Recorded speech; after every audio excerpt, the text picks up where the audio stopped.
Right, நேற்று பார்த்ததோட continuity. 10th தானே? 10th economics WTO. இது எப்படி உருவானுச்சுன்னு பார்த்தோமா? வரலாறு சொன்னால் நான் நேற்று பார்த்தோமா?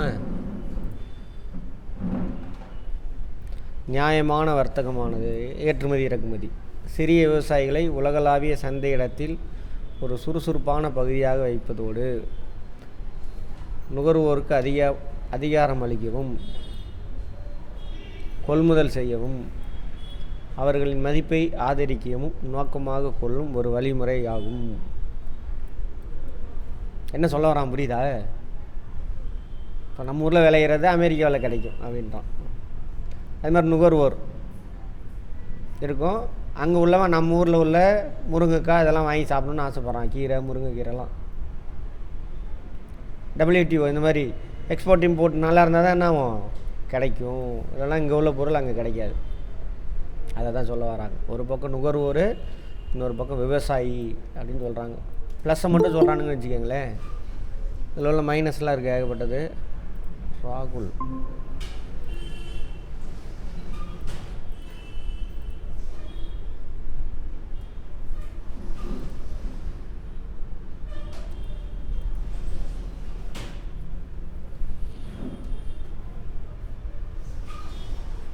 சிறிய அளவிலான விவசாயிகள், பண்ணை தொழிலாளர்கள், கைவினைஞர்களின் வருமானத்தை உயர்த்துவது மற்றும் உறுதிப்படுத்துவது. உலகம் ஃபுல்லாக எக்ஸ்போர்ட் ஆகும்பொழுது என்ன ஆகுமா? நிறையா வருமானம் வரும் அப்படின்றாங்க. பொருள்கள் உற்பத்தி விற்பனையுடன் தொடர்புடைய பொருளாதார லாபங்கள், வாய்ப்புகள், இடர்பாடுகளை சமமாக்குதல், சரி செய்கிறது. பொருள் உற்பத்தி வியாபாரத்தில் இருக்கக்கூடிய பிரச்சனையை சரி செய்கிறது எல்லாம் WTO நோக்கமாமா. உற்பத்தியாளர் குழுக்களின் நிறுவன மற்றும் வர்த்தக திறன்களை, அதாவது எக்ஸ்போர்ட் இம்போர்ட்டை வேகப்படுத்துறது, அவ்வளோதான். தொழிலாளர் உரிமையை மேம்படுத்துதல், தொழிலாளர்களை சரியான முறையில் ஒருங்கிணைக்க ஏற்பாடு செய்தல். கார்ப்பரேட் கம்பெனிலாம் இருக்கால, MNCலாம், அங்கே தொழிலாளருடைய நலனுக்கு முக்கியத்துவம் கொடுக்கணும். மினிமம் சம்பளம் எவ்வளோ கொடுக்கணும் அதெல்லாம் இருக்குது. அதுமாதிரி PF, அப்புறம் அவங்களுக்கு நிறையா மற்ற சலுகைகள்லாம் கொடுக்கணும். MNC பார்த்திங்கன்னா தெரியும், ஒரு சில கார்ப்பரேட் கம்பெனிலாம் கம்பெனிக்குள்ளே என்ன இருக்கும்? ஸ்விம்மிங் பூல்லேருந்து எல்லா வசதியும் இருக்குது, ஜிம்மு எல்லாமே இருக்கும். நிறைய பேர் வேலை செய்கிற இடத்துல சொல்கிறானுங்க. இதெல்லாம் நடக்குதா இல்லையான்னு தெரில, பார்ப்போம். நியாயமான வணிகம் என்பது விவசாயிகள் மற்றும் தொழிலாளர்களுக்கு சிறந்த விலை, சிறந்த வேலைவாய்ப்பு அளித்தல், வர்த்தகம் தொடர்பான நியாயமான விதிமுறைகளை அளித்தல். சரி, நியாயமான வர்த்தக அமைப்பின் கோட்பாடு. பொருளாதார ரீதியில் பின்தங்கிய உற்பத்தியாளர்களுக்கான வாய்ப்புகளை வழங்குதல். நிறைய சேல் ஆகணும். உலகம் ஃபுல்லாக இருந்தால் என்ன ஆகும்? நிறைய சேல் ஆகும். வெளிப்படைத்தன்மை, பொறுப்புணர்வு, நியாயமான வர்த்தக நடைமுறைகள் மற்றும் நியாயமான விலையில் கொடுப்பது. குழந்தை தொழிலாளர் கட்டாய தொழிலாளர் இல்லை என்பதை உறுதிப்படுத்துதல். அதாவது பாண்டர் லேபர்னு சொல்லுவாங்க. கட்டாயப்படுத்தி வேலை செய்ய, அவனுக்கு பிடிக்காத அந்த வேலையை செய்ய வைக்கிறது, அதெல்லாம் இருக்கக்கூடாது. இருந்துச்சுன்னா என்ன ஆகும்? 90s இது வந்த ஒன்று அப்போ தான் என்னாச்சுன்னா, இந்தியாவிலேருந்து எக்ஸ்போர்ட் ஆக கூட்ஸு, அதாவது துணியெலாம் இருக்குல்ல, அது எக்ஸ்போர்ட் ஆகிறதெல்லாம் குறைஞ்சி போச்சு. ஏன்னா ஒழுங்காக முறையாக அங்கே வந்து அந்த இதெல்லாம் பின்பற்றுறதில்லை அப்படின்னு சொல்லிட்டு. தொழிலாளர்களுக்கான ரூல்ஸ்லாம் ஒழுங்காக பின்பற்றுறதில்லை அப்படின்னு சொல்லிட்டு. ஓகேவா? பாகுபாடின்மை, பாலின சமத்துவம், ஆண் பெண் பாகுபாடெல்லாம் கார்ப்பரேட் கம்பெனியில் பாருங்கள், எல்லாத்துக்கும் ஒரே சம்பளம் தான் கொடுப்பான். ஆனால் இப்போ தலைகளாக போயிடுச்சு கார்ப்பரேட்டில். அப்ரைசல்னு போட்டு மேனேஜர் அவங்களுக்கு பிடிச்ச பொண்ணுங்களுக்கு மட்டும் சம்பளம் அதிகம் போட்டுக்கிறான். அந்த மாதிரி ஆகிப்போச்சு. சமபங்கு, கூட்டமைப்பு சுதந்திரம் ஆகியவற்றுக்கு அர்ப்பணித்தல். ஓகே, எல்லாத்துக்கெல்லாம் கிடைக்கினா தான். திறனை வளர்த்தல், ட்ரைனிங் இதெல்லாம் கொடுக்குறாங்களா? ரைட். சுற்றுச்சூழலுக்கு மதிப்பளித்தல், இதெல்லாம் அதில் வருது. எதில்? நியாயமான வர்த்தகத்தில். சுங்கவரி, வாணிபம் குறித்த பொது உடன்பாடு சொன்னோம் இல்லையா? சுங்கவரி மற்றும் வாணிபம், அதான் general agreement on of trade and tariff. டேரிஃப்னா என்ன அர்த்தம்? சுங்கவரி. ஏற்றுமதி இறக்குமதியில் போடுறாங்களா டேக்ஸ் ஆக்சுவலாக. அது சம்மந்தமாக இப்போ சொன்ன இல்லையா 47 23 நாடுகள் கேட்டில் ஒப்பந்தம் போடுறாங்க. ஒப்பந்தம் தான் இது. இந்த ஒப்பந்தம் தான் என்னவா மாறுது? WTOவாக மாறுது. 1947 கேட்பாங்க, ஃபேக்டில் கேட்பான் பார்த்துக்கோங்க. இந்தியாவும் ஒருத்தர் 47 கேட்டில் நிறுவன உறுப்பினர் நம்மளும் சார்ட்டர்டு மெம்பர்னு சொல்லுவாங்க. இதோட இயக்குனர் ஆர்தர் தங்கல், அவர் தான் கொண்டு வர்றார். அதான் தங்கல் உடன்படிக்கை பார்த்தோம்ல, எப்போ கையெழுத்து போடுறோம்? 1994 தானே கையெழுத்து போடுறோம் தங்கல் உடன்படிக்கையில். என்ன பாலிசி இது? LPG policy. ஆமாம். கேட்டின் முக்கிய நோக்கம் அர்த்தமுள்ள விதிமுறைகளை, அதாவது எக்ஸ்போர்ட் இம்போர்ட்டில் பின்பற்றி பலவிதமான கட்டணங்களையும் ஒதுக்கீடுகளையும் மானியங்களையும் மானியங்களை குறைப்பது, சர்வதேச வர்த்தகத்தை அதிகரிப்பது. நேற்று பார்த்தோம்ல, சொன்னேன்னா நம்ம ஊரில் விவசாயிக்கு மானியம் கொடுக்குறதுனால நம்ம ஊர் விலை, விவசாய விலை பொருள் கம்மி ரேட்டுக்கு கிடைக்கும். அப்போ அமெரிக்காக்காரன் அவன் பொருள் அங்கே வந்து விற்க முடியாது. அதான் சொல்கிறான், மானியத்தெல்லாம் கொடுக்காத, குறை அப்படிங்கிறான். சரியா? ரைட். சுற்று 94 47 49 50 51 எந்தெந்த இடம்னு கேட்பாங்க. முதல் சுற்று எங்கே நடந்துச்சு அப்படின்னு.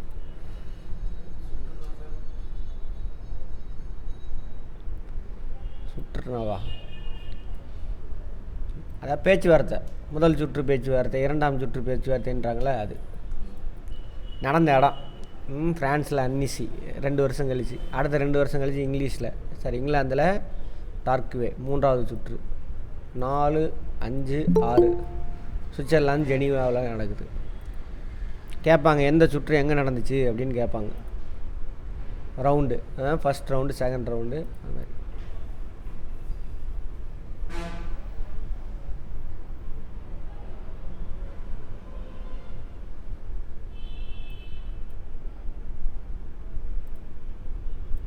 எங்கே நடந்துச்சு? 3 4 5 56 1, 60 61 1, 64 67 1. அதாவது உலக வர்த்தக நிறுவனத்தை உருவாக்குறதுக்கான பேச்சுவார்த்தை நடந்துக்கிட்டே இருக்குது. 7வது சுற்று டோக்கியோவில் 73 79 வரைக்கும் பேச்சுவார்த்தை. 86 94 வரைக்கும் 8வது மற்றும் இறுதி சுற்று. 8வது சுற்று 86 9 வருஷம் நடந்திருக்கு. 8 வருஷம். காண்டல் ST உருகுவேவில் நடந்திருக்கு. உருகுவே எந்த கண்டம்? தென் அமெரிக்கா. Very good. உருகுவே சுற்று அப்படின்னு சொல்லுவாங்க. அப்புறம் கடைசி சுற்று தான் இது 99 நடக்கும். 94 WTO கொண்டுட்டு வந்துட்டாங்க அமைப்பை. என்ன பண்ணணும்? இப்போ ஒரு 2 நாடு இருக்குது. இப்போ நம்ம இருக்கோம், பாகிஸ்தான் இருக்கோம். பாகிஸ்தான் நம்மளும் நண்பர்கள். இதோட அமெரிக்காவில் வந்துட்டு கோதுமை வந்துட்டு கம்மி விலைக்கு கிடைக்கிது. ஆனால் நண்பர் நாடுங்கிறதுனால பாகிஸ்தான்லேருந்து இறக்குமதி பண்ணிக்கிறோம். அமெரிக்கா பொருளை தடை பண்ணணும். அதுக்காக நான் என்ன பண்ணுறேன்? டேக்ஸ் அதிகமாக போட்டுருவேன். அப்போ அமெரிக்காவோட கோதுமை பாகிஸ்தான் கோதுமையோட அதிக விலையாயிரும். அப்போ அமெரிக்காவில் அந்த பொருள் வராது. யார் வாங்கிட்டு வருவா அந்த பொருளை? வேறு நாட்டிலேருந்து பொருளை யார் வாங்கிட்டு வருவா நம்ம நாட்டுக்கு? வியாபாரி தான் வாங்கிட்டு வருவாங்க. அரசாங்கம்லாம் எதுவும் பண்ணாது. அவன் டேக்ஸ் மட்டும் போடுவான். அமெரிக்கா பொருள் உள்ளே வரக்கூடாதுன்னா அவனுக்கு அதிக டேக்ஸு, பாகிஸ்தான் பொருள் உள்ளே வரணும்னா அவனுக்கு கம்மி டேக்ஸ். இதை களையணும். அதுதான் இது WTOட நோக்கமே. கேட்டும் அதுதான். இப்போ நட்பு நாடுகள்லாம் நீங்கள் பார்க்காதீங்க, உங்களுக்கு எங்கே கம்மி ரேட்டில் கிடைக்கிதோ அங்கேருந்து வாங்குங்க அப்படின்னு சொல்கிறான். அதேமாதிரி மானியம் கொடுக்காதீங்க. மானியம் கொடுத்தானா ஒரு சில நாட்டில் மானியம் கொடுக்க மாட்டான். அவன் நாட்டோட பொருளோட விலை அதிகமாக இருக்கும். இப்போ நம்ம நாட்டுக்குள்ளே நடக்கிற எல்லா விஷயமும் யார் சொல்கிறா? இந்த WTO, IMF, வேர்ல்டு பேங்க் இவனுங்க தான் தீர்மானிக்கிறானுங்க இது பண்ணு அப்படின்னு சொல்லிட்டு. யாருக்குமே தெரியாது. இவனுங்க யாருக்கு கைக்கூலி அப்படின்னா யுனைடெட் நேஷன் கண்ட்ரோலில் இருப்பானுங்க. யுனைடெட் நேஷன் யாரோட கைக்கூலி அப்படின்னா அமெரிக்கா, யுஎஸ்ஏ கவர்மெண்ட் யார் கைக்கூலி அப்படின்னாக்கா அங்கே உள்ள கார்ப்பரேட் கம்பெனி. எலான் மஸ்க் பயங்கர சப்போர்ட் பண்ணுறாரா? அப்போ இவன் யாரை நினைக்கிறானோ, இந்த கார்ப்பரேட் கம்பெனி என்ன நினைக்குதோ அதெல்லாம் இவங்க மூலியமாக செஞ்சுக்குவாங்க, நம்ம நாட்டில் வந்து திணிப்பாங்க. அப்போ தான் சாவேரினிட்டி, இறையாண்மை இருக்கானாக்கா டவுட்டு. இப்போது இறையாண்மைன்னா என்னென்னு பார்த்தோம், நம்ம நாட்டில் என்ன நடக்குதுன்னா நம்ம தான் முடிவு பண்ணிக்குவோம், தான் இறையாண்மை. இப்போ சப்சிடியை குறான்னு யார் சொல்கிறா? WTO சொல்கிறான், அதை நம்ம ஆளுங்க இம்ப்ளிமெண்ட் பண்ணுறாங்க. அப்போ இறையாண்மை இருக்குது இல்லை? IAS கொஸ்டின் இது, மொக்க கொஸ்டின் இது. UPSC இருக்குல்ல, அதில் இந்த கேள்வி இறையாண்மை இருக்கா, இதெல்லாம் இருக்குது அப்படின்னா இல்லை, அதை அப்படி எழுதணும். சரி ரைட், அதை விட்டுருங்க. சரி, GATT உறுப்பு நாடுகள் உருகுவே சுற்றின் பொழுது இறுதி ஒப்பந்தங்கள் கையிட்டுருங்க. 1994 கேட்பாங்க. WTO உருவான ஆண்டு எதுன்னு கேட்பாங்க. 1994 இந்த ஒப்பந்தம். ஆமாம், வேறு ஒன்றும் பண்ண முடியாது. கான்ஸ்டியூஷனுக்கு எதிராக தான் கவர்னருங்க ஆட்டம் போட்டுட்ருக்காரு. எதாவது கேட்குறீங்க, எதாவது நடக்குது, கோர்ட் எதாவது கேட்குது? நம்ம முன்னாடியே நடக்குதுங்க, கவர்னர் செஞ்சிகிட்டு இருக்கிறாரு, உங்களுக்கு எல்லாம் தெரியும். எத்தனை பேர் கேட்குறோம்? சுப்ரீம் கோர்ட்டு தலையில் கொட்டு தான் அவன் மதிக்கவே மாட்டேங்கிறான். சரியா? அப்படி தான், வேறு வழி இல்லை.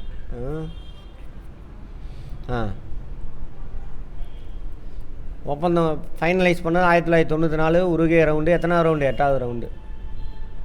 ஓகேவா? சரி, அது நடைமுறைக்கு வந்து 1995 WTO உருவாக்கியாச்சு. அது வரைக்கும் கேட்டு 1947 உருவான அந்த ஒப்பந்தமாகவே இருக்குது, பேச்சுவார்த்தை நடந்துக்கிட்டே இருக்குது. மொத்தம் 8 சுற்று பேச்சுவார்த்தை, 8வது சுற்றில் கையெழுத்து போடுறாங்க. அதான் உருவே சுற்று. கேட்பாங்க, WTO உருவாகிறதுக்கு முக்கியமான ஒப்பந்தம் எதுன்னு கேட்பாங்க. என்ன ஒப்பந்தம்? கேட்டு தான் ஒப்பந்தம். மொத்தம் எத்தனை சுற்றுகள் நடந்தது? ஆமாம், கேட்டு எந்த வருஷம் மேற்கொள்ளப்பட்டது? எத்தனை நாடுகள் அப்போ உறுப்பு நாடுகளாக இருந்துச்சு? இந்தியா அதில் உறுப்பு நாடாக இருந்துச்சா இல்லையா? இதெல்லாம் கேள்வி. மொத்தம் எத்தனை நாடு இருந்துச்சு அப்போ கேட்டு உருவாகும் பொழுது? 23 நாடுகள். இந்தியாவும் அதில் ஒரு நிறுவன உறுப்பினர், சார்ட்டர்ட் மெம்பர்ம்பாங்க. நிறுவனம் ஆரம்பிக்கும் பொழுது அதில் மெம்பராக இருக்கிறது. கேட்டு உருவாகும் பொழுது 94 8வது சுற்றில் எத்தனை பேர் கையெழுத்து போட்டிருக்காங்க? 104 பேர். ஒவ்வொரு நாட்டினுடைய வர்த்தகத்துறை அமைச்சர் இதில் மெம்பராக இருப்பாங்க. ஓகேவா? WTO உருவான ஆண்டு ஜனவரி 1, 1995 நாள்.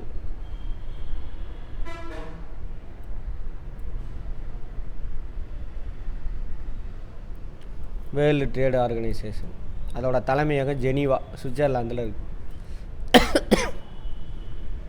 வணிகத்தினை கட்டுப்படுத்துதல், அயல் நாட்டு வாணிபம், aim. International trade, control on trade, இதுதான் அவங்களுடைய நோக்கம். கண்ட்ரோல்னாக்கா வளர்றதை குறைக்கிறது கிடையாது. இந்த வார்த்தையை நம்ம தப்பாக புரிஞ்சிக்கிட்டு இருப்போம். கட்டுப்பாடுன்ற வார்த்தைக்கு அர்த்தம், நம்ம கட்டுப்பாடுனா அது வளராமல் மேலே வராமல் தடுக்கிறதுமோ. ஒரு விஷயம் நடக்குதுனாக்கா அது சரியாக நடக்கலைன்னா சரி செய்கிறது, நல்லா நடந்துச்சுன்னா என்கரேஜ் பண்ணுறது. இது ரெண்டும், இந்த 2 வாரத்தை 2 செயல் உள்ளடக்கினது தான் இது கண்ட்ரோலுங்கிறது, அமுக்கிறது கிடையாது. சரியா? ரைட். உறுப்பினர்கள் இதில் தலைமை இயக்குனர் ஒருத்தர் இருக்கார், துணை தலைமை இயக்குனர் 4 பேர், மற்றும் 80 உறுப்பு நாடுகள்னு தேர்ந்தெடுக்கப்பட்ட 600 அலுவலக ஊழியர்கள், ஆஃபீஸ் பேரர்ஸ். புரியுதா? இப்போது எப்படின்னாக்கா எல்லா நாட்டினுடைய வர்த்தக அமைச்சர்கள் இருக்காங்க இல்லையா, அவங்க தான் வந்துட்டு முடிவு எடுப்பாங்க. அந்த முடிவை செயல்படுத்துறதுக்கு தான் இவங்கெல்லாம்.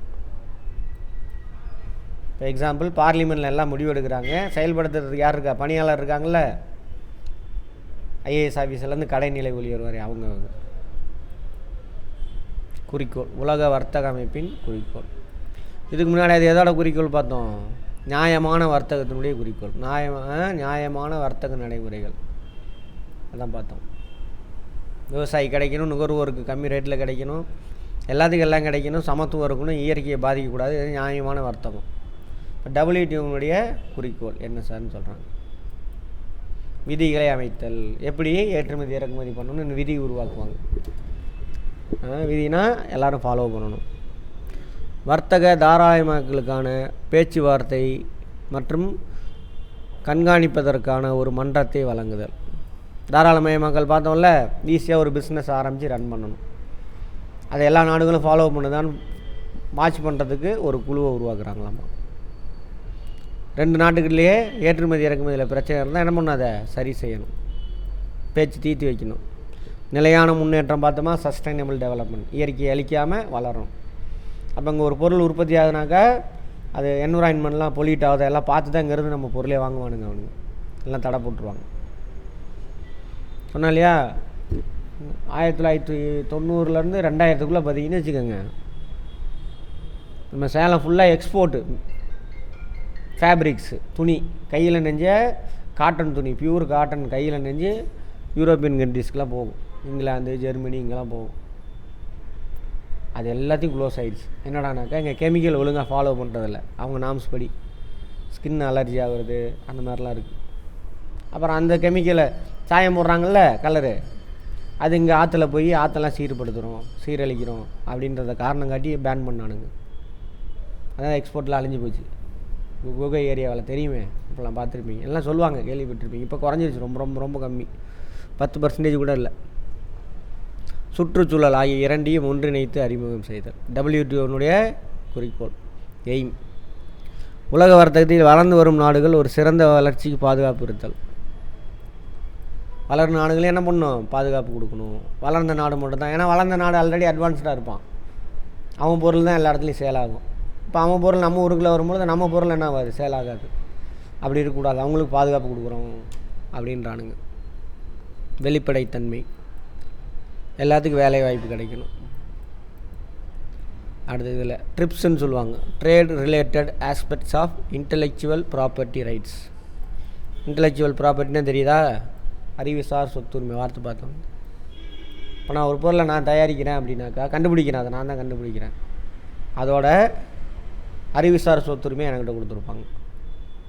புக்கு சர்வீஸ் ஓரியன்ட் எதாகணுமா ராயல்ட்டிம்பாங்க. புதுசாக ஒரு ப்ராடக்ட் தயாரிக்கிறீங்க அப்படின்னாக்கா அதுக்கு பேர் என்னது, ஆமாம், property rights, intellectual property rights.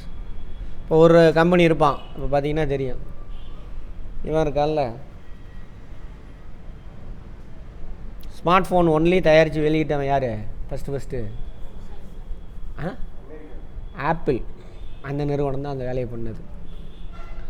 அதை அப்படியே காப்பி அடிச்சு, இங்கே நோக்கியா தான் இருந்துச்சு, பட்டன் ஃபோன் இருந்துச்சு. நீங்களாம் குழந்தையா இருந்திருப்பீங்க. இப்போது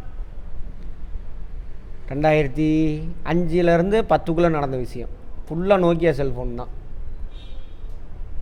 அப்போ தான் பார்த்தான், என்னடா இவன் அடிக்கிறதுக்கு. அப்போ சாம்சங் வந்துச்சு செல்ஃபோனு, அதை யாருமே வாங்க மாட்டாங்க, எவன் கையில் எடுத்தாலும் நோக்கியா தான் இருக்கும். அதை எப்போ அடிக்கிறதுன்னு யோசிச்சிட்டே பார்த்துட்டே இருந்தான். அப்படி என்ன பண்ணுவான், ஆப்பிள் ஃபோன் இருக்குல்ல, அதை காப்பி அடித்து ஸ்மார்ட் ஃபோன் இவன் தயாரிச்சிருவான். உடனே அவன் போய் கேஸ் போடுவான் மேலே, இவருங்க என்னோடய மாடல் அப்படியே பிடிச்சிக்கிட்டான், எனக்கு எதுவுமே இன்டெலெக்சுவல் ப்ராப்பர்ட்டி அந்த இதுவும் எனக்கு கொடுக்கல அப்படின்னு. அப்புறம் அதெல்லாம் விசாரித்து பார்த்துட்டு, ஆமாம் நீ அதை காப்பி அடிச்சிருக்க, நீ அதுக்கு என்ன பண்ணு பிரதிபலனா, இத்தனை 1000 கோடி ரூபா அவனுக்கு கொடுத்துரு அப்படின்னு சொல்லிடுவாங்க. பேட்டன் ரைட், அதே தான் இது. அப்போ யார் முதல்ல கண்டுபிடிக்கிறானோ அவனுக்கு அந்த ஒரு அதை என் வேறு ஒருத்தன் காப்பி அடித்தான்னு என்ன பண்ணணும், அதுக்கெல்லாம் தீர்வு வழங்குறது அதெல்லாம் சரியா. அதான் என்னது commission of competition in India, CCI பார்த்தோம்ல, அதெல்லாம் இதோட அடிப்படையில் உருவாக்குனது தான். நிறுவனங்களுக்குள்ளே என்ன நடக்கும், போட்டி நடக்கும். ஒரு வணிக மதிப்புடன் கூடிய தகவல் என வரையறுக்கலாம். அறிவுசார் பண்டங்கள் உரிமை என்பது ஒரு வணிக மதிப்புடன் கூடிய தகவல். பண்டங்கள் அல்லது செயல்முறைகள் அல்லது அனைத்து துறையின் தொழில்நுட்பங்கள், டெக்னாலஜி, எந்த ஒரு கண்டுபிடிப்புக்கும் காப்புரிமை வழங்க முடியும், பேட்டன்ட் ரைட். ட்ரிப்ஸ் ஒப்பந்தத்தில் 7 பகுதிகள் அறிவார்ந்த சொத்து உரிமைகளை உள்ளடக்கியது. அறிவார்ந்த சொத்து ட்ரிப்ஸில், இந்த ட்ரிப்ஸ் இருக்குல்ல, இதுவும் WTO தான் போடுறான். ஏன்னா இந்த நாட்டில் தயாரிச்சு அந்த நாட்டில் தயாரிச்சுன்னு வருதுல்ல. இப்போ வேப்ப மரம்லாம் எங்களுக்குடா அப்படின்னு நான் வாங்கிட்டான் ஜெர்மன் நாட்டில். அங்கெல்லாம் வேப்ப மரமே வராது, ஏன்னா எங்கள் நாட்டில் தான் இருந்துச்சு, நான் வாங்கி வச்சுருக்கிறோம் அதெல்லாம். அப்போ பேட்டன் ரைட்டு கொடுக்குறது எதன அடிப்படையில், இந்த ட்ரிப்ஸ் அக்ரிமெண்ட் அடிப்படையில் தான். ட்ரிப்ஸ் போட்டது யார், WTO. ஏன்னா உலக நாடுகளுக்குள்ளே பிரச்சனை வந்துடக்கூடாது. உலகமயமாக்கலின் தாக்கமும் சவால்களும், குளோபலைசேஷன் இருக்குல்ல, அந்த LPG பாலிசி, தாராளமயமாக்கல், சட்டத்திட்டம்லாம் எளிமையாக்குறது, அரசாங்கம் எந்த தொழில் ஆரம்பிக்கக்கூடாது, வச்சுருந்தீங்கன்னா அதை தனியார்கிட்ட விற்றுடணும். 3வது உலகமயமாக்கல். எந்த நாட்டுக்காரன் வேணாலும் எந்த நாட்டில் வேணாலும் போய் என்ன பண்ணலாம், பிஸ்னஸ் பண்ணலாம். அதேமாரி எந்த நாட்டில் வேணாலும் அவன் பொருளையோ சர்வீஸையோ சேல் பண்ணலாம். அந்த அடிப்படையில் தான் நம்ம அமெரிக்காவோட தானே கூகுள்லாம் நம்ம யூஸ் பண்ணிகிட்ருக்கோம் பாருங்க. அது இப்போ இந்த ஆப்பு, நம்மளோட வெப்சைட் இருக்கிறது எல்லாமே வெளிநாட்டுக்காரன்து, நம்மளது இல்லை. நேர்மறை தாக்கம். இப்போ உலகமயமாகலாம் என்னது நேர்மறை தாக்கம்? ஒரு சிறந்த பொருளாதாரம் மூலதன சந்தையின் விரைவான வளர்ச்சியை அறிமுகப்படுத்துகிறது. இப்போ இந்த கம்பெனி இருக்குது, உலகம் ஃபுல்லாக அவன் சேல் பண்ணுவான் அந்த பொருளை. இப்போ நிறையா அவனுக்கு வருமானம் வரும். அதை வச்சு இன்னும் என்ன பண்ணுவான், முதலீடு செய்வான். அதை சொல்கிறான். வாழ்க்கை தரம் அதிகமாகுது. வாழ்க்கை தரம் எதை வச்சு தீர்மானிக்கப்படுது? Very good. எவ்வளவு பண்டமற்ற பணிகளை நுகர்ந்துருக்காங்க. நிறையா பண்டமற்று போனீங்கன்னா உன் வாழ்க்கை தரம் நல்லா இருக்குன்னு அர்த்தம். சரியா? நாடு அமோர தேஸ் அமோர குவிட்டு கிடப்பானுங்க. அமோர தேசம்னா யார்? மக்கள். ஒவ்வொரு மக்களுக்கும் எல்லாத்துக்கும் எல்லாம் கிடச்சிருச்சுன்னா அந்த நாடு தான் நல்லா இருக்குன்னு அர்த்தம். அந்த நாடு தான் வளர்ச்சி அடைஞ்ச நாடு. அதை விட்டு சும்மா இல்லை, கதை விட்றான்ல, ராக்கெட் விட்றேன், பாம் தயாரிக்கிறேன், அதை வச்சுலாம் ஒரு நாடு வளர்ச்சி அடைஞ்சது அப்படிலாம் இல்லை. ட்ரெயின் விட்றேன், அதெல்லாம் கிடையாது. மக்கள் எவ்வளோ பேர் உணவு கூட இருப்பிடம் பேசிக் நீட்ஸ்லாம் கிடச்சி வாழ்கிறாங்க, அதுதான் வளர்ச்சி அடைஞ்ச நாடு. இவர் வந்தோன்னே வளர்ச்சி அடைஞ்சிரும், அப்புறம் என்னது ஒரு $1 1 ரூபா கொடுத்து வாங்கலாம், அதெல்லாம் கதை.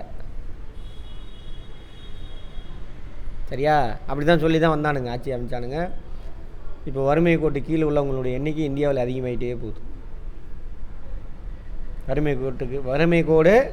வறுமை கோட்டில் இருந்தால் ஓகே, அவனுக்கு தேவையான உணவு கூட இருப்பிடம் கிடச்சிருச்சுன்னு அர்த்தம். எக்கனாமிக்ஸ் கிளாஸ் பார்க்காதவங்க ஃபஸ்ட்லேருந்து பார்த்துருங்க, அப்போ தான் புரியும். என்ன பண்ணுறாரு வசந்த், கவனிக்கிறீங்களா? வறுமை கோட்டு கீழே போயிட்டானா அவன் வாழ்க்கை தரம் இல்லைன்னு அர்த்தம். வாழ்க்கை தரம் அதிகரிக்குது. எதனாலயா? உலகமயமாக்கல்னால. நிறையா இப்போ பாருங்கள், எங்கேயோ இருந்து வீட்டில் உட்காந்து என்ன பண்ணுறீங்க, சொகுசாக கிளாஸ் அட்டன் பண்ணுறீங்களா? வீடியோ ரெக்கார்ட் பண்ணி எப்போ வேணாலும் 3 தடவை 4 தடவை என்ன பண்ணிக்கலாம், கிளாஸ் அட்டன் பண்ணிக்கலாம். சேவையை பயன்படுத்துகிறோம். சரியா? அது மூலிமா என்ன ஆகும், 4 பேர்த்துக்கு வருவாய் பெருகும். வருவாய் பெருகுன்னா நல்ல உணவு உடை இருப்பிடம் கிடச்சி நல்லா வாழலாம். வர்த்தகத்தை, உலகமயமாக்கல் வர்த்தகத்தை வேகமாக அதிகரித்து அதிக மக்களுக்கு வேலை வாய்ப்புகள் அளிக்கிறது. அம்மாவா அமெரிக்காவில் உள்ள கம்பெனி இங்கே வந்து வேலை கொடுக்குறான். நேற்று எந்த கம்பெனி கோயம்புத்தூரில் மூடிட்டு? அமெரிக்காவில் உள்ள கம்பெனியா? எந்த நாட்டு கம்பெனின்னு சொல்லு. இல்லை, எந்த நாட்டோட கம்பெனி அதுவும் சொல்லு. அமெரிக்கா கம்பெனியாக தான் இருக்கும். சரி, அந்த மாதிரி என்ன பண்ணுறான், வேலை வாய்ப்பு கொடுக்குறாங்களா? எல்லாம் புதிய தொழில்நுட்பங்கள் மற்றும் புதிய அறிவியல் ஆராய்ச்சி முறை அறிமுகப்படுத்தப்பட்டது. புது டெக்னாலஜி வருதா? மொபைலே பாருங்கள் மாறிக்கிட்டே போகுது. போட்டி தான், பன்னாட்டு இன்டர்நேஷ்னல் போட்டி தான். உலகமயமாக்கல் ஒரு நாட்டின் மொத்த உள்நாட்டு உற்பத்தி அதிகரிக்கும், ஜிடிபியை அதிகரிக்கும். நிறைய கம்பெனி வந்துச்சா, வந்தால் என்ன ஆகும், லேண்ட் லேபர் கேபிட்டல் ஆர்கனைசேஷனுக்கு வேலை வாய்ப்பு அதிகமாகும். இப்போ நீங்களே வச்சுக்கோங்களேன், ஒரு பொருள் இப்போ சொன்னால் எல்இடி பல்பு தயாரிக்கிறோம், நம்ம இந்த சேலத்துக்கு மட்டும் விற்றா ஒரு 10-15 பேருக்கு வேலை கிடைக்கும். இந்தியா முழுவதுக்கு தயாரித்து விற்றினா 100கணக்கான பேருக்கு வேலை கிடைக்கும். உலகம் ஃபுல்லாக அவங்க பொருளை எக்ஸ்போர்ட் பண்ணும் பொழுது நிறைய பேருக்கு வேலை கிடைக்கும். இது பண்டங்களை தடையற்றதாகவும் தாராளமாகவும் அதிகரிக்கவும் வெளிநாட்டு நேரடி முதலீடுகளை அதிகரிக்க உதவுது. இது உலகமயமாக்கல். சாம்சங் எந்த நாட்டு கம்பெனி? கொரிய நாட்டு கம்பெனி. இங்கே வந்து ஆரம்பிச்சிருக்கானா? இங்கே எத்தனை ஆயிரம் பேர் வேலை செய்கிறான்? 2000 பேர் இருக்குமா? 2000 பேருக்கு வேலை வாய்ப்பு. 2000 பேர்னா 2000 குடும்பம். 2000 குடும்பத்தோடு நிற்காது, நேரடியாக 2000 பேர் அதோடு நிற்காது. இவன் இந்த 2000 பேர் அந்த கம்பெனியை சுற்றி தான் போய் என்ன பண்ணுவான், வீடு வாடகைக்கு எடுத்து தங்குவான். இப்போ அங்கே 2000 வீட்டுக்கு வாடகை கிடைக்கும். இந்த 2000 குடும்பம் காய்கறி பலசர ஜாமான்லாம் வாங்குவான். 2000 குடும்பம்னா பார்த்துக்கோங்க, எப்படி ஒரு 100 காய்கறி கடை இருக்குமா 2000 பேரில்? அதாவது காய்கறி கடை, பலசர கடை, அயன் பண்ணுறவன், துணி தைக்கிறவன், டெய்லரு, லொட்டு லொஸ்க்கு, இவனுங்க ஒரு 100-200 குடும்பம் பிழைக்கும், வீட்டு வேலை செய்கிறவங்க. அப்போ 2000 பேரோட குழந்தைங்க போய் படிக்கிறா ஸ்கூலு? 2000 பேர் ஹாஸ்பிட்டல் செலவு பண்ணுவான், அதுக்கு செலவு, மெடிக்கலு, இவ்வளோ பேர் மறைமுகமாக இருக்கும். அப்போ ஒரு இடத்துல கம்பெனி வருதுன்னு என்ன அர்த்தம், இவ்வளோ இது. ஆனால் இயற்கையை பாதிக்குதா, அது ரொம்ப முக்கியம். எதிர்மறை தாக்கம், இதெல்லாம் பாசிட்டிவ். ஓகே, புரிஞ்சுட்டு மட்டும் வாங்க, மனப்பாடம் எதையுமே பண்ணாதீங்க தயவு செஞ்சு. நாடுகளுக்கிடையே மிக அதிகமான மூலதனமானது நியாயமற்ற மற்றும் ஒழுக்கமற்ற விநியோகிப்பாளர்களை அறிமுகப்படுத்தும். அதானி என்ன பண்ணுறான், அதானி எப்படி வந்தான், ஒழுக்கமற்றவன் உலக அளவில் அடி வாங்குறான் பாருங்க, செம்ம அடி. அது காரணம் தேசிய ஒருமைப்பாட்டை இழந்து வருவதோடு மிக அதிகமான வர்த்தக பரிமாற்றம் இருப்பதால் சுதந்திரமான உள்நாட்டு கொள்கைகள் இலக்கு. இப்போ தானே சொன்னேன், நம்ம என்ன பண்ணணும்னு யார் முடிவு பண்ணுறா, WTO அவன் முடிவு பண்ணுறான். முக்கிய உள்கட்டமைப்பையும் மற்றும் வளங்கள் பிரித்தெடுதல் ஒரு பொருளாதாரத்தின் விரைவான வளர்ச்சிக்கு தேவை என்றாலும் எதிர்மறை சுற்றுச்சூழலைன்னா அவங்க பாதிக்கப்படும் சொல்கிறானா. இந்த அக்வாஃபினா இவனுங்களாம் என்ன பண்ணுறான், போர் போட்டு நிலத்தடி நீர்லாம் உறிஞ்சிட்றான். அளவுக்கு அதிகமான நிலத்தடி நீர் உறிஞ்சினா பிரச்சனை, காட்டை அழிப்பான். இப்போ ஜம்மு காஷ்மீர்லாம் என்ன ஆயிடுச்சு, அங்கே வேறு ஒருத்தன் எவனும் பிஸ்னஸ் ஆரம்பிக்க முடியாது. இவனுங்க குரங்கையில் பூமாலை கிடைச்ச மாதிரி ஜம்மு காஷ்மீர் சிறப்பு அந்தஸ்து எத்தனாவது ஆர்டிகல் 370 370 அதை கட் பண்ணானுங்க. இப்போ போய் பாருங்கள், அங்கே மலையெல்லாம் குடஞ்சி அங்கே என்னென்ன வளம் இருக்குன்னு தேடிட்டு இருக்கிறானுங்க கார்பரேட் கம்பெனி. அங்கே போய் ரெசார்ட்டு மெரிடின்னு அவங்களாம் ஓப்பன் பண்ணிடுவான். ஏரிக்கு அழிப்பாங்களா, அழிப்பானா இல்லையா, அதான் சொல்கிறாங்க. மிக அதிக விரைவாக சுரண்டப்படும் இயற்கை வளங்கள், நிலக்கரி, லொட்டு எல்லாமே. அப்புறம் ஆஸ்திரேலியாவில் போய் அதானி சுரண்ட போனால் அங்கே உள்ள மக்கள் அதுக்கு எதிர்ப்பு தெரிவிக்கிறாங்க, அதானி விடாதீங்க அப்படி. இந்த கார்பரேட் கம்பெனிக்கு என்ன பண்ணுவாங்க, அந்த சுற்றுச்சூழல் தரம் ஸ்டாண்டர்டை வந்து குறைச்சிக்குவாங்க கம்பெனிக்காக. பரவாயில்ல அப்படின்ட்டு. எக்ஸாம்பிள் பார்த்தீங்கன்னு வச்சுக்கோங்க, சின்ன இது சொல்கிறேன். இந்த ப்ரைவேட் ஸ்கூல்ஸ்லாம் வரதுக்காக என்ன பண்ணுறான்னா, முன்னாடியெல்லாம் ரூல் இருந்தது, ஒரு ஸ்கூல் ஆரம்பிக்கணும்னா அங்கே கிரவுண்டு இருக்கணும் கம்பல்சரி, இவ்வளோ இடம் இருக்கணும், எல்லாம் இருந்துச்சு. அதெல்லாம் காலி இப்போ.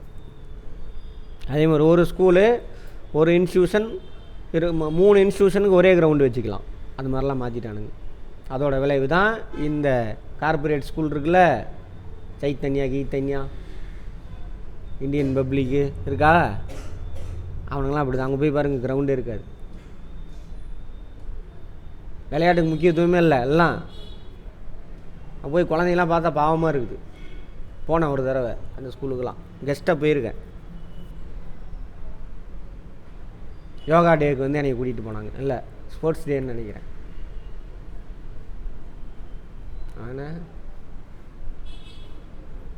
தயான்சந்த் கிரிக்கெட் ஹாக்கி ஃபேமஸ், அவரோட பிறந்த நாள் தான் ஸ்போர்ட்ஸ் டேன்னு நினைக்கிறேன், இந்திய விளையாட்டு நாளாக நம்ம. அது கெஸ்ட்டாக போயிருந்து அப்புறம் பார்த்தா கிரவுண்டே இல்லை, எங்கே போய் விளையாடுவாங்க. செந்தில், சைத்தன்யா இது எல்லாமே அப்படி தான் இருக்குது. எல்லாம் படிப்புக்கின்றான். அப்போ உடம்பு என்ன ஆகும், வீணாக போயிடும். இந்த தரவுகள்லாம் குறைச்சது எதுக்காக, அந்த கார்பரேட் கம்பெனி உள்ளே வரதுக்கு தான். கார்பரேட் ஸ்கூல் அதெல்லாம் போய் பாருங்கள். மிஞ்சி போனால் இங்கிலீஷ் கற்றுக் கொடுப்பான், வேறு ஒன்றுமே இல்லை. அதெல்லாம் வந்துட்டு இதுக்கு எடுத்துக்காட்டு.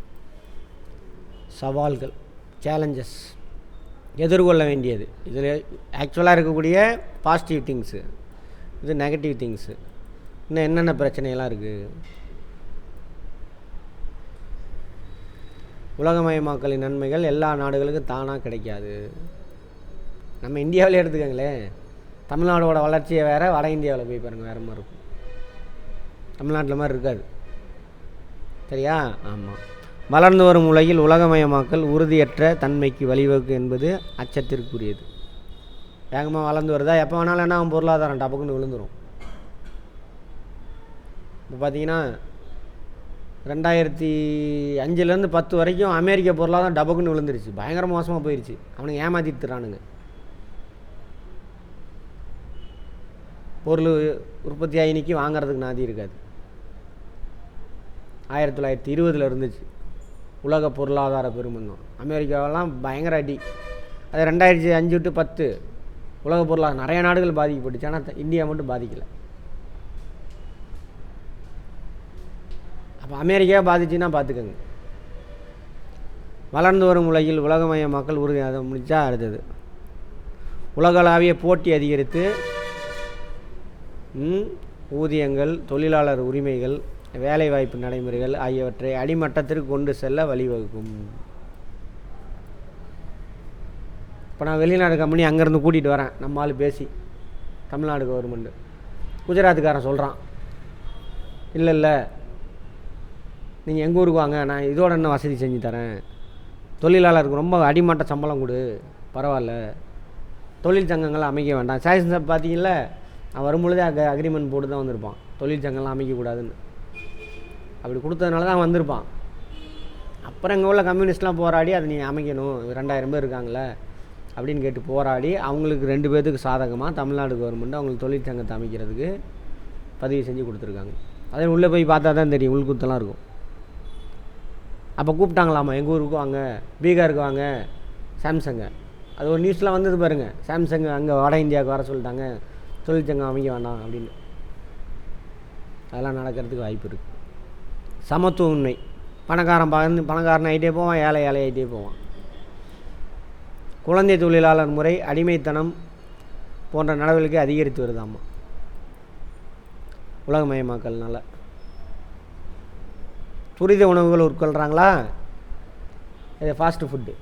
உலகமயமாக்கலினுடைய விளைவு தான். இப்போ 20 வருஷத்துக்குள்ளே தான் அதெல்லாம் ஃபாஸ்ட் ஃபுட்லாம், அதுக்கு முன்னாடி என்னன்னே தெரியாது. பிராய்லருக்குள்ளேயே 95 தான் வருது பிராய்லர். அதனால தான் இப்போ கேன்சர் ஏகப்பட்ட இருந்தால் இன்றைக்கி கூட ஃப்ரெண்டு கேன்சர்னு அங்கே போயிருக்காங்க. ஏகப்பட்ட பேர் குழந்தையிலேருந்து கேன்சர் இருக்காமா அடையாரில்.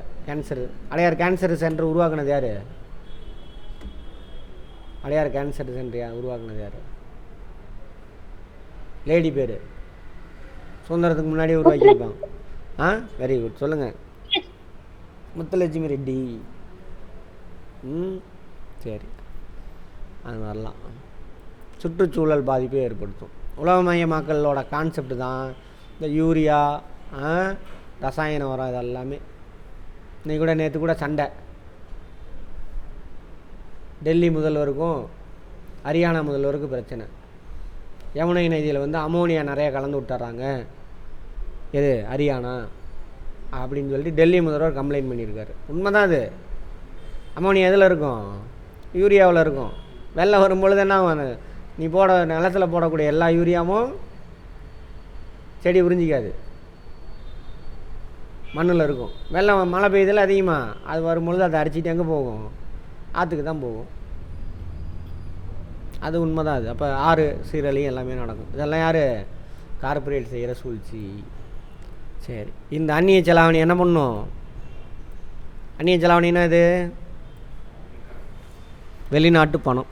எதை வெளிநாட்டு பணம் யூஸ் பண்ணுவாங்க? வளர்ச்சி அடைஞ்ச நாடுகள். எதெல்லாம் நீங்கள் டிவியில் போடுவான் பாருங்கள், இன்றைக்கு ஒரு யூரோ இவ்வளோ ரூபா அப்படின்னு. அது எப்படி விலை ஏறுது இறங்குதுன்னு சொன்னேன்னா, முன்னாடியே வெங்காய வியாபாரம் தான். சரி, வெளிநாட்டு பணம், ஹாட் கரன்சிஸ் அப்படின்னு சொல்லுவாங்க.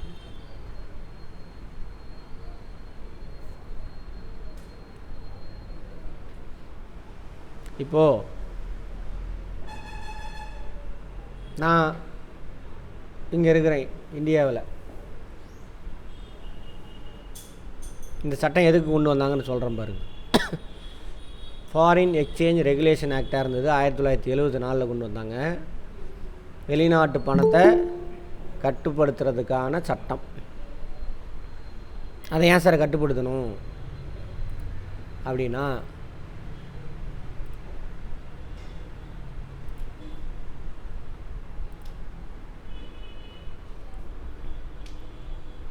இப்போ நான் எங்கள் அண்ணன் வெளிநாட்டில் அமெரிக்காவில் வேலை செய்கிறாரு.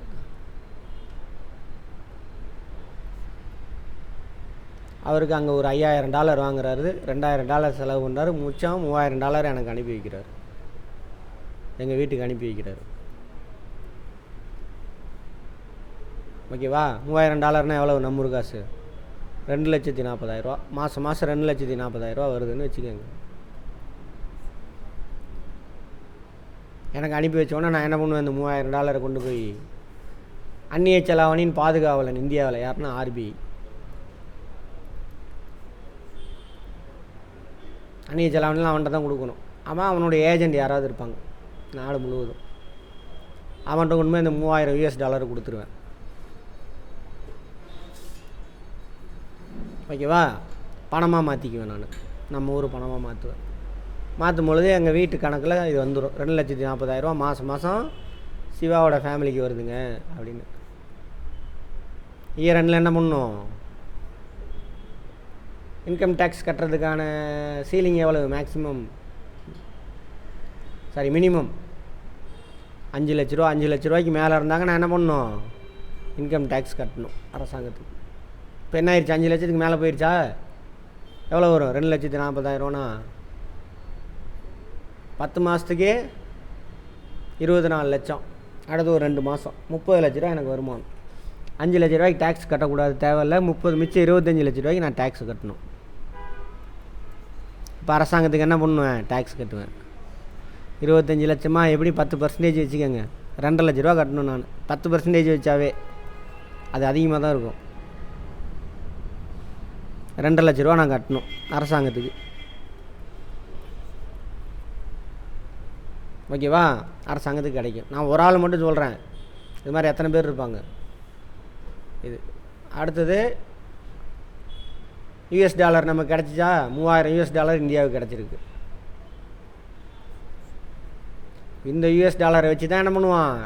இறக்குமதி பண்ணுறான்ல, அவன் இதை தான் வாங்கிக்குவான். இதை வாங்கிட்டு போய் இறக்குமதி பண்ணுவான். அப்போ அந்நிய செலாவணி கிடச்சிது, ப்ளஸ் கவர்மெண்ட்டுக்கு டேக்ஸ் கிடச்சிது. இப்போ நான் நேர்மை இல்லாதவன்னு வச்சுக்கோங்க. நான் நேர்மை இல்லாதவன் அப்படின்னாக்கா இந்த டேக்ஸை கட்டுறதை நான் என்ன பண்ணுவேன்? தவிர்ப்பேன். 2.5 லட்ச ரூபா அதுக்கு போய் தண்டமாக கவர்மெண்ட்டு கட்டணும் அப்படின்ட்டு. எங்கள் அண்ணன் அங்கே வேலை செஞ்சுக்கிட்டு இருக்கார்ல, அவர்கிட்ட அதேமாதிரி இங்கே எவனாவது இல்லீகலாக பணம் சம்பாதிச்சிருப்பான். எல்லாருமே 99% இல்லீகல் தான் நம்ம இந்தியாவில். ஒழுங்காக கணக்கே காட்டுறதில்ல. இப்போ அரசியல்வாதியை எடுத்துக்குவோம். அரசியல்வாதி மட்டும் இல்லை, நிறைய பேர் பண்ணுறானுங்க. அரசியல்வாதி எடுத்துக்குவோம். அவனுக்கு நிறைய ஊழல் செஞ்சு அல்லது அரசு அதிகாரிகள் ஊழல் செஞ்சு வர பணம்லாம் கணக்கில் வராது. சரியா? இங்கே ஒருத்தருக்கும் அரசியல்வாதி. இந்த படம் பார்த்தீங்களா, சிவாஜி படம், அதில் வரும் பாருங்கள். அவன் இங்கேருந்து ஒரு 100 கோடியை வெளிநாட்டுக்கு எடுத்துகிட்டு போகணும். அந்த அரசியல்வாதிக்கிட்ட நம்ம நாட்டு பணம் 100 கோடி இருக்கும். அதை எடுத்துகிட்டு போனால் வெளிநாட்டில் வாங்க மாட்டான், தூக்கி போட்டுருவான். சரியா? சரி. அப்போ என்ன பண்ணணும்? அவன் வெளிநாட்டுக்கு பணத்தை எடுத்துகிட்டு போனால் அவன்கிட்ட இருக்க 100 கோடியை கொண்டு போய் எங்கே கொடுக்கணும்? ஆர்பிஐட்டே கொடுக்கணும். ஆர்பிஐ 100 கோடிக்கு உங்களுக்கு எந்த நாட்டு கரன்சி கேட்குறியோ அந்த நாட்டு கரன்சியை கொடுப்பான். சும்மாலாம் கொடுக்க மாட்டான். இந்த 100 கோடி உனக்கு எப்படி வந்துச்சு, அதுக்கு டேக்ஸ் கட்டிட்டியா, எல்லாமே பார்ப்பான். டேக்ஸ் கட்டலைன்னா உன்னை பிடிச்சி ஆக்ஷன் எடுப்பான். அப்போ இந்த 100 கோடி நீ வெளியில் எடுத்துகிட்டு போக முடியாது. அதனால் இந்த பர்சன் என்ன பண்ணுவானாக்கா, அங்கே ஏஜெண்ட் வச்சுருப்பான் அமெரிக்காவில். எங்கள் அண்ணன் மாதிரி வேலை செய்கிறாங்கல்ல, அங்கே வேலை செஞ்சு அனுப்புகிறாங்கள, அவனெல்லாம் போய் பார்ப்பாங்க. அப்பா நீ பாரு, கவர்மெண்ட்டில் இப்படி கட்டினீனாக்கா, ஆர்பிஐ மூலியமாக போச்சுனாக்கா உனக்கு வருஷத்துக்கு இந்த மாதிரி 5 லட்சம் 10 லட்சம் டேக்ஸ் கட்டணும். அதெல்லாம் தவிர்த்தரலாம். நீ என்ன பண்ணு? இந்த $3,000 மாதம் என்கிட்ட கொடுத்துரு. மாதம் நீங்கள் என்கிட்ட கொடுத்தோன்னா அங்கே போய் உங்கள் வீட்டில் உன் தம்பிக்கிட்ட என்ன பண்ணுவாங்க, உங்கள் அப்பா அம்மா கிட்ட ஒரிஜினல் பணம் 2,40,000 நாங்கள் அங்கே கொடுத்துட்றோம் அப்படின்றோம். புரிஞ்சுதா? அதுக்கு பேர் தான் ஹவாலா மோசடி. கேள்விப்பட்டீங்களா? ஹவாலா பணம்னு. இதனால் என்ன, யாருக்கு நல்லது யாருக்கு கெட்டது? இந்த மாதிரி இல்லீகலாக சம்பாதிச்சவனுக்கு நல்லது. இவன் 100 கோடி பணம் அங்கே மாறிடான், அமெரிக்க டாலராக கன்வெர்ட் ஆயிரும். அங்கே போய் சொத்து வாங்கி போட்டுக்குவான். ஒன்று ஊழல் பண்ணது, இன்னொன்று இந்த பணத்துக்கு வரி கட்டலை. இவன் நம்ம ஊர்லேருந்து என்ன ஆயிடுச்சு, பணம் கொள்ளையடிச்சிட்டு வெளிநாட்டுக்கு போயிடுச்சு. இவனுக்கு நல்லது என்னது? டேக்ஸ் கட்ட தேவையில்லை. யாருக்கு நஷ்டங்க? கவர்மெண்ட்டுக்கு. இவன் கட்ட வேண்டிய டேக்ஸ் அவுட்டு, இவன் கட்ட வேண்டிய டேக்ஸ் அவுட்டு, ப்ளஸ் அந்நிய செலாவணி இல்லை. இந்த $3,000 வந்துருந்தால் என்ன ஆகும்? அதை சந்தையில் விற்பாங்க. இம்போர்ட் பண்ணுறவன் இந்த டாலரை வாங்கிட்டு போய் இம்போர்ட் பண்ணிக்குவோம். அந்த பிரச்சனை வரும். இவ்வளோ பிரச்சனை. ஸோ இதை ரெகுலேட் பண்ணுறதுக்காக சட்டம் தான் இது ஃபாரின் எக்ஸ்சேஞ்ச் ரெகுலேஷன் ஆக்ட். அது அப்போது 99க்கு அப்புறம் இந்த WTO கையெழுத்து போட்டோமா, அவன் இப்படி மாற்றுன்றான், அதுக்கு தகுந்த மாதிரி மாற்றிக்கிட்டாங்க. இதில் ஆல்ட்ரு பண்ணி மாற்றுறாங்க. அந்நிய செலாவணி மேலாண்மை சட்டம், மேனேஜ்மெண்ட் ஆக்ட்னு மாற்றுறான். இது பாராளுமன்றத்தால் 99ல் கொண்டு வராங்க.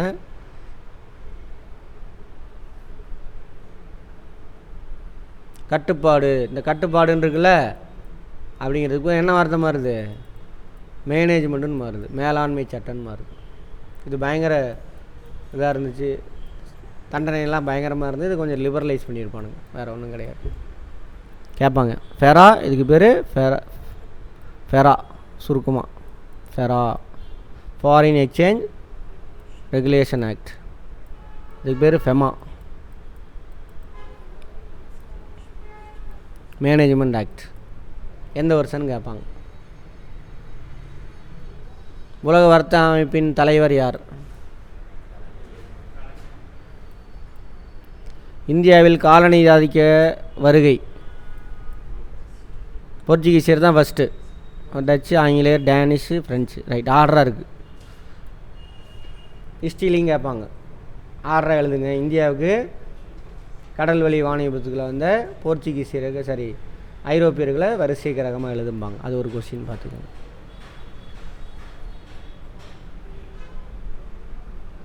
கரெக்டு தானே?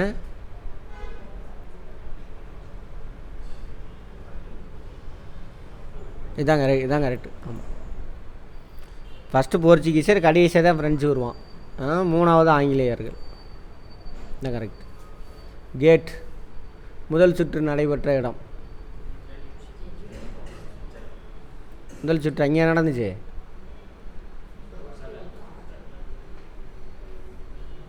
ஜெனீவா. ஓகே. ரெண்டாவது ஃப்ரான்ஸு, மூணாவது இங்கிலாந்து, நாலாவது 5, 6 ஜெனீவா, 7வது டோக்கியோ, 8வது பராகுவே. சரி, உருகுவேவா? உருகுவே. இது அடிக்கடி நடக்கும் இந்த மாநாடுலாம். WTO மாநாடு நடக்குது, உலக வர்த்தக மாநாடு. அதில் தான் அந்த இதில் சஸ்டைனபிள் டெவலப்மெண்ட்லாம் பார்த்தோம்ல, அதெல்லாம் அதை பற்றிலாம் பேசியிருப்பானுங்க. இந்தியா எப்போது டங்கல் திட்டத்தில் கையெழுத்திட்டது? 94. 91 கையெழுத்து போட்டோன்னே 94 தான் போடுவாங்க. 1632 ஆங்கிலேயருக்கு கோல்டன் ஃபயர்மேன் வழங்கியவர் யார்? வெளிநாட்டு முதலீட்டு கொள்கை, ஃபாரின் இன்வெஸ்ட்மெண்ட் போர்ட்ஃபோலியோ பாலிசியா, இன்வெஸ்ட்மெண்ட் பாலிசி அறிவித்த ஆண்டு 91. ஓகே, ஜூலை தான் நினைக்கிறேன். எலெக்ஷன் மே மாதம் முடியுது, ஜூன் ஜூலை. அப்போ தான் வந்து எலெக்ஷன் பொது தேர்தல் நடக்கும்ல, நடந்து முடிஞ்சோன்னா பட்ஜெட் போடுவாங்க திரும்பவும். நார்மலாக பட்ஜெட் வந்து பிப்ரவரி மார்ச்சில் கொண்டு வருவாங்க.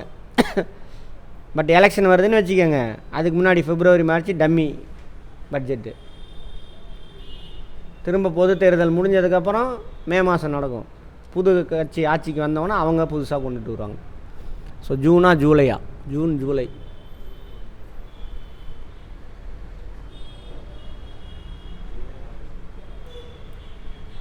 இதை ஒரு தடவை பார்த்துக்கலாம்.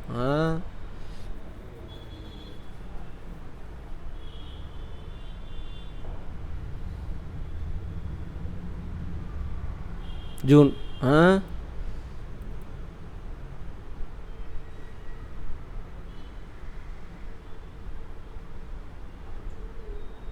ஜூலை 91. ஆட்சி அமைக்கிறது ஜூனு, பட்ஜெட் வந்தது ஜூலை 91. வெளிநாட்டில் உள்ள இந்தியாவின் பன்னாட்டு நிறுவனங்கள்.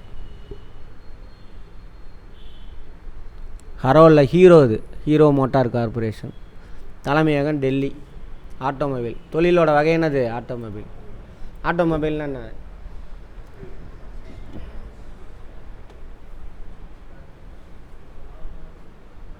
தானியங்கி வாகனங்கள். ஆட்டோனா தானே அப்படின்னு அர்த்தம். ஆட்டோன்னு அர்த்தது என்னது? தானா. சரியா? ஆட்டோ ட்ரோப்ஸ்ன்னு சொல்கிறோமா? என்னது ஆட்டோ ட்ரோப்ஸ்னா?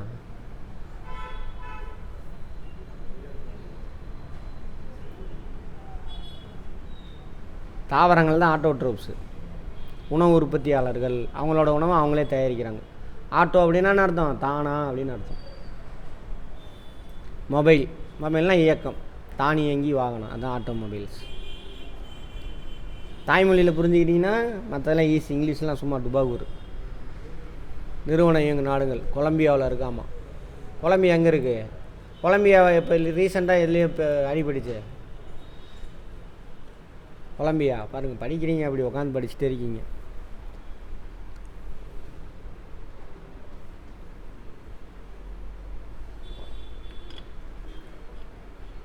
தென் அமெரிக்க நாடு, அதுவும் எடுத்து பாருங்கள் இருக்கும். பங்களாதேஷ், ஆப்பிரிக்க நாடுகள்லாம் இருக்காமா. சரி, பஜாஜ் தெரியும் உங்களுக்கு. ஹெட் ஆஃபீஸ் வந்து பூனா, அதுவும் ஆட்டோமொபைல்ஸ் தான். ஃபினான்ஸ் ஏகப்பட்டது வந்துட்டான். யுஏஇயில் இருக்குது, பங்களாதேஷில் இருக்குது. டிவிஎஸ் சென்னை ஹெட் ஆஃபீஸ், அதுவும் ஆட்டோமொபைல் தான். பிரேசில், சிலி, கொலம்பியா, மெக்சிகோ, பெரு, அப்படியே இவங்க எல்லாருமே யார்? தென் அமெரிக்க நாடு தான். மெக்சிகோ மட்டும்தான் மத்திய அமெரிக்க நாடுகள். எஸ்பிஐ ஆஸ்திரேலியாவெலாம் இருக்கா மக்களை. பங்களாதேஷில் இருக்குது, பெல்ஜியமில் இருக்குது. பாரத் ஏர்டெல் புதுடெல்லி தகவல் தொடர்பு. இது பாரத ஸ்டேட் வங்கி வந்துட்டு பேங்க்கு, தொழில். பேங்க்னா என்ன பண்ணுவாங்க?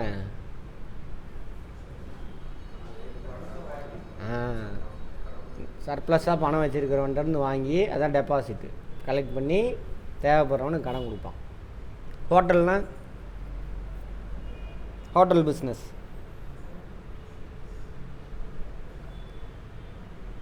என்னங்க எப்படி பார்க்குறீங்க? ஹோட்டல் பிஸ்னஸ் தானே பண்ணுவான், சாப்பாடு தயாரித்து விற்பான், தான் ஹோட்டல் பிஸ்னஸ்னா. எப்படி பார்க்குறீங்க? அதுவும் பிஸ்னஸ் தானே.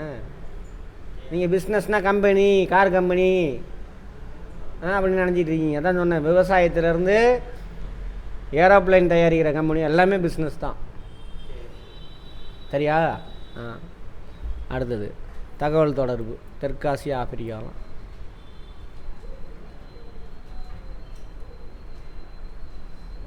இந்திய அரசாங்கத்தால் 1991 டேஸை அறிமுகப்படுத்தப்பட்டது. ஒரு நல்ல பொருளாதாரம் டேஸின் விரைவான வளர்ச்சிக்காக அறிமுகப்படுத்தப்படுகிறது.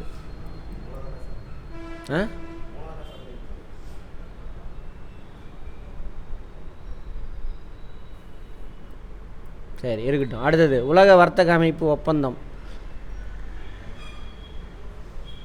எந்த ஆண்டு அமலுக்கு வந்தது? 95, ஜனவரி 1, 95. டேஸால் உலகமயமாக்கல் என்ற பதம் கண்டுபிடிக்கப்பட்டது.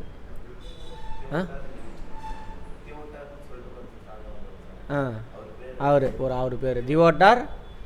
ரைட், அவர் பேரை பார்த்து எழுதுங்க. இந்தியாவில் பன்னாட்டு நிறுவனம் இன்ஃபோசிஸ். பன்னாட்டு நிதி நிறுவனம் எம்என்சி. நிதி நிறுவனம் சொல்லக்கூடாது, மல்டிநேஷனல் கம்பெனி.